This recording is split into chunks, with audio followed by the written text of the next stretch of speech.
Hello Hendrickson and welcome to our Talk for Writing lesson today.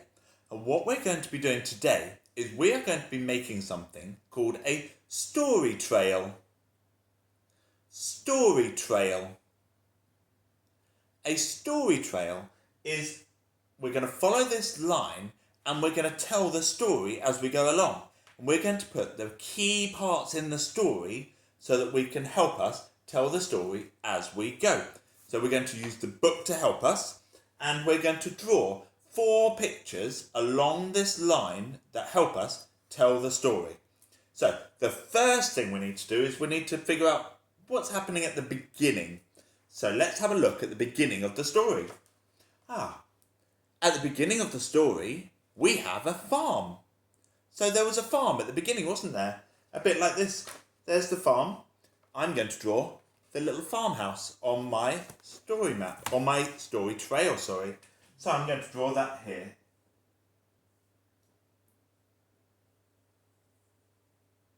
There you go. There's some windows in it, and there's the front door. So this is, I don't forget the chimneys. There we go. There is our farm. At the beginning of the story, it starts at the beginning with a farm. There is our farm, and I'm going to put a little farmer there as well. There you go. There's our farm and our farmer at the beginning of the story. Now, that will help us with telling us all the different characters. We know there's a farm in the story. Now, the next really important bit is this part here. The next thing that is really important in our story is that we meet 2 robbers. We meet 2 robbers. So on our story, we need to draw 2 robbers. And here we are. I'm going to draw Lanky Len, nice and big and tall. And I'm going to put a mask on him. There's one. He's nice and big and tall, and then the other one is short, but he's quite big, quite fat. Hefty Hugh and Lanky Len. And he's got his mask on as well. There we go. There are the 2 robbers. So, let's have a look at our story trail so far. We start off with a farm, and on the farm there are lots of animals. Can you remember them all? Then we have 2 robbers come. 2 robbers came, didn't they? Absolutely. And then let's see what the next important part is in our story. The next important part, so the robbers looked at a map. The next important part is this here. The little ladybird flew around. There we go. The little ladybird flew around and whispered into everybody's ears, didn't she?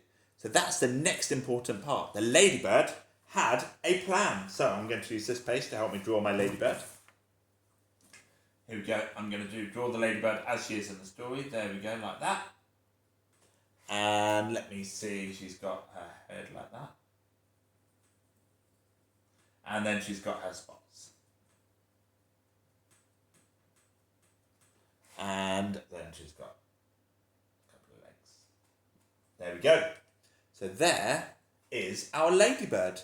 So let me try and put some eyes in. There we go. So, we start off on a farm with lots of animals.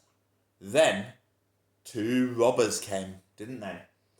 And the ladybird had a plan. Now I'm going to draw this like this because she liked to fly around and tell everyone all about her plan. And then, let's see what happens at the end of our story. Who can remember what happens at the end of our story? The robbers. What happened to the robbers? They went splosh in the pond. That's what I'm going to draw at the end. I'm going to draw our pond. There we go.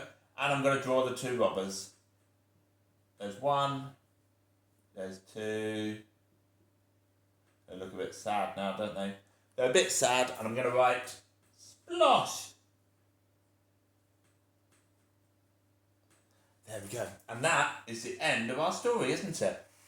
So that's what I would like you to do today. Can you complete a story trail just like this, explaining 4 things that happened in the story? And the most important part is that they're all in order. We can't have them falling in the pond before we meet the farm, can we? And we can't have the ladybirds plan before we even met the robbers. So make sure they're in the right order. Then, number 2. On here, can you add some speech bubbles so that we know what's happening? So maybe you could add a speech bubble for the robber and say, I have a plan. Or you could do the ladybird going, oh no! Or you could do the robbers in the pond at the end going, oh! You can do all of that in your story map. That's challenge 2. Number 3, can you also try and label some of the characters that you see? So, for example, the robber, we can label it. So we could go robber. What sound can you hear? R, B, ah. Robber. And then you could label the farmer and the ladybird, couldn't you? So those are your 3 challenges. Number 1, complete the story trail. Number 2, add in a speech bubble, just like this. So you can say, I have a plan. I have a plan. And add some speech bubbles in. And then thirdly, can you label some of the characters? And don't forget to put it on tapestry. Parents, please, as always, let us know how your child found this activity, as it will help with our future planning. Thank you.